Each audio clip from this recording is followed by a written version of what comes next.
Selamat siang, Bu Maria dan teman-teman sekalian. Kami dari grup 8 MPKT Paralel 4 akan mempresentasikan tentang proposal PKMPM yang berjudul Sosialisasi Optimalisasi UMKM dengan menggunakan media sosial. Saya sebagai ketua Faza Nurambe dan teman saya ada Bunga Saza Nabila, Nonsa Aruf, dan Fieri Rendra. Untuk bab 1 akan dijelaskan oleh Bunga Saza Nabila. Oke, terima kasih Fazila. Oke, untuk bab 1, pendahuluan. Pemberdayaan UMKM di tengah arus globalisasi dan tingginya persaingan membuat UMKM harus mampu mendapai tantangan global seperti meningkatkan inovasi, produk dan jasa, pengembangan sumber daya manusia dan teknologi, serta perluasan area pemasaran. Hal ini perlu dilakukan untuk menambah nilai jual UMKM itu sendiri, utamanya agar dapat bersaing dengan produk-produk asing yang kian membanjiri sentra industri dan manufaktur di Indonesia. Mengingat UMKM adalah sektor ekonomi yang mampu menyerap tenaga kerja terbesar di Indonesia. Memperluas marketing melalui media sosial sangatlah penting pada era globalisasi ini. Tapi bagaimanakah cara UMKM agar dapat memperluas marketing melalui sosial medianya? Pentingnya sadar teknologi agar mempunyai bisnis yang dikenal oleh masyarakat luas.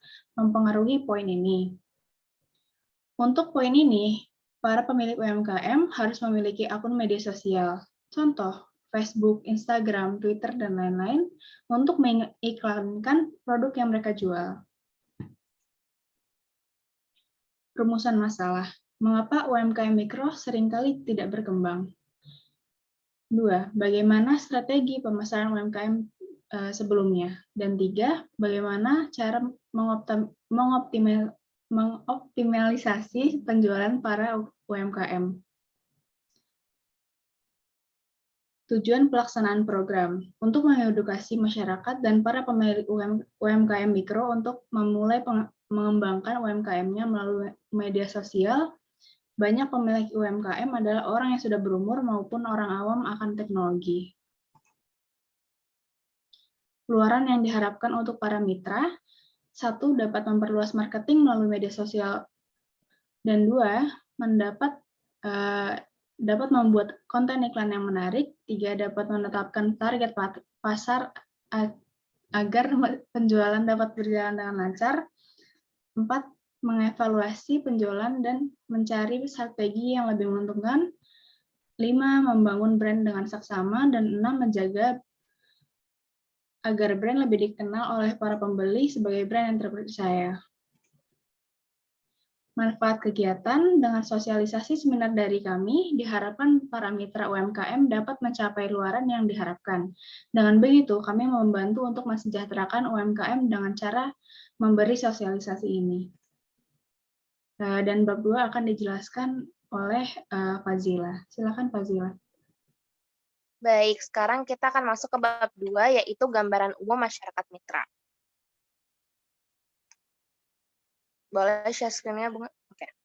Nah, mitra UMKM. Dalam perspektif perkembangannya, usaha mikro kecil dan menengah atau UMKM merupakan kelompok usaha yang memiliki jumlah paling besar. Selain itu, kelompok ini terbukti tahan terhadap berbagai macam goncangan krisis ekonomi nih teman-teman. Maka sudah menjadi keharusan penguat kelompok usaha mikro kecil dan menengah yang melibatkan banyak kelompok. Nah, klasifikasi UMKM ini terbagi 4. Yang pertama itu livelihood activities. Usaha mikro kecil dan menengah UMKM yang digunakan sebagai kesempatan kerja untuk mencari nafkah.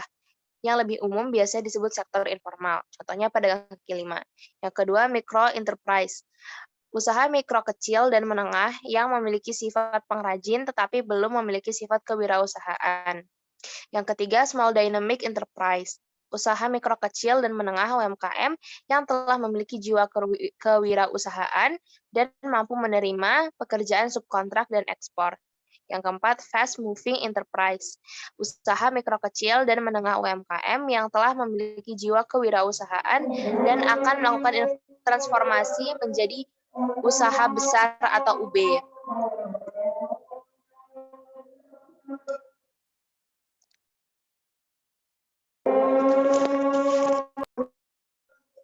Usaha kecil Indonesia mempunyai potensi yang besar untuk dikembangkan karena pasar yang luas, bahan baku yang mudah didapat, serta sumber daya manusia yang besar merupakan variabel pendukung perkembangan dari usaha kecil tersebut. Akan tetapi perlu dicermati berbagai hal seiring perkembangan usaha kecil rumahan, seperti perkembangan usaha harus diikuti dengan pengelolaan manajemen yang baik, perencanaan yang baik, akan meminimalkan kegagalan, penguasaan ilmu pengetahuan akan menunjang keberlanjutan usaha tersebut, mengelola sistem produksi yang efisien, serta melakukan keterobosan dan inovasi yang menjadikan pembeda dari pesaing merupakan langkah menuju keberhasilan dalam mengelola usaha tersebut.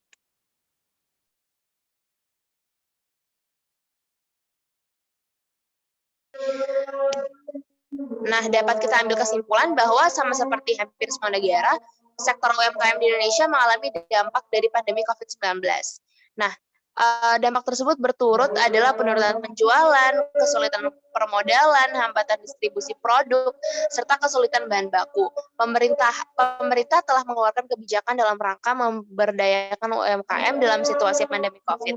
Terdapat beberapa skema perlindungan UMKM yang dilakukan pemerintah, yaitu ada 5. Yang pertama, memberikan bantuan sosial. Yang kedua, insentif pajak bagi UMKM. Yang ketiga, relaksasi dan restrukturasi kredit bagi UMKM. Menempatkan kementerian, BUMN, dan pemerintah daerah sebagai penyangga produk UMKM. Dan yang terakhir, pelatihan secara e-learning.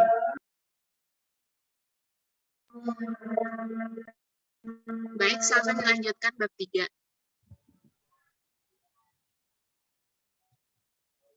Baik, bab 3 saya akan lanjut jelaskan. Yang ketiga ini ada metode pelaksanaan.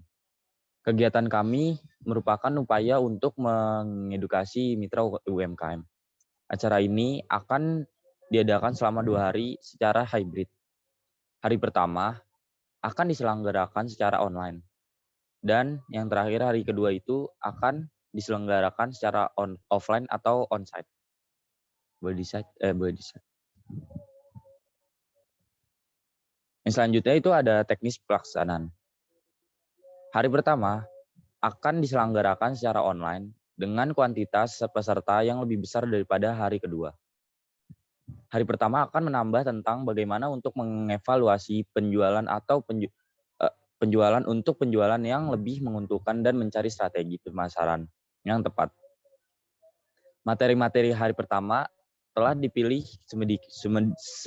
sedemikian rupa untuk menarik peserta untuk mendaftarkan dirinya untuk mencari hari kedua.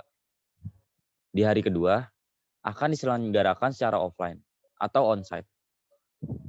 Peserta mitra UMKM yang datang adalah yang daftar pada hari pertama diselenggarakan. Jadi memang menunjukkan ketertarikan atas materi-materi yang kami sampaikan.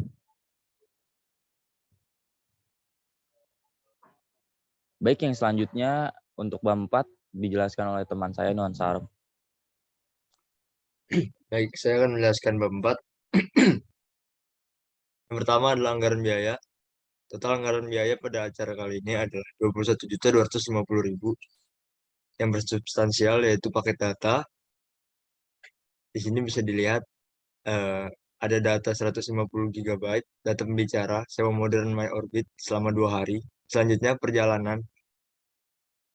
Dalam penggunaan anggaran biaya perjalanan, di dalamnya ada sewa mobil, sewa pick up, bensin kendaraan, dan logistik. Selanjutnya ada peralatan penunjang, yaitu laman yang digunakan untuk melakukan acara, hadiah, dan peralatan lainnya. Selanjutnya ada iklan kegiatan, yaitu media sosial dan koran. Ada hal-hal tidak terduga, lalu ada konsumsi, dan juga ada penggunaan biaya untuk venue, yaitu tempat seminar onsite-nya. Selanjutnya. Dan ini adalah rundown untuk hari pertama. Hari pertama dimulai pada jam 8 dengan melakukan registrasi kegiatan dan ditanggung-jawabi oleh koordinator. Lalu acara pada hari pertama selesai pada jam 15.30. Bisa dilihat susunan kegiatan. Lalu ini adalah acara hari kedua. dimulai pada jam 9.45 dengan melakukan pengumpulan peserta di ruang tunggu Zoom, ditanggung jawab oleh koordinator, dan selesai pada jam 16.00 dengan melakukan penutupan sosialisasi secara keseluruhan. Bisa dilihat dalam acara. Baik, mungkin kesimpulan akan saya bacakan juga. Kesimpulannya, UMKM adalah usaha mikro kecil dan menengah, yang merupakan kelompok usaha milik masyarakat dan biasanya perseorangan. Dari PKM kami, diharapkan para mitra mendapatkan ilmu-ilmu baru seputar mendigitalisasi usaha mereka agar dapat menjadi lebih maju dalam melaksanakan penjualan.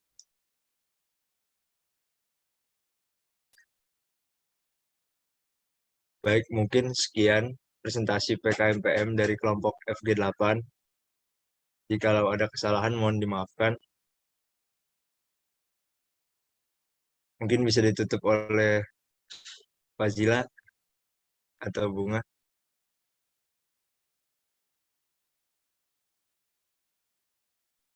Baik, terima kasih teman-teman semua. Sekian presentasi dari kami.